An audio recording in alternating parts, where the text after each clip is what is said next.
Milen Cirus akhirnya bertemu dengan Amena. Keluarga Aurel Hermansyah dan Atta Halilintar nampaknya sulit menahan rindu untuk tak bertemu Amena. Bayi 7 bulan itu selalu berhasil membuat orang merasa gemas. Baru-baru ini, Amena Hana Nur Atta bertemu dengan Milen Cirus, keponakan Ashanty. Kelakuan Milen saat bertemu cucu Krisdayanti pun terekam. Usai lama tak bertemu Amena, pada kesempatan itu Milen Cirus kemudian mengajak sang bayi bermain. Milen Cirus mencoba menggendong Amena.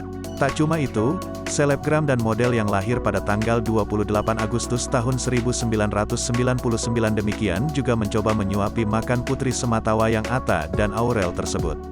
Amena tampak santai saat berinteraksi dengan Milen Cirus.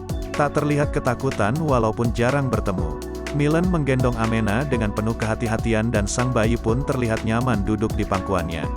Sebelum makan, Milen dan Aurel bersama-sama membacakan doa makan untuk Amena Hana Nur Atta.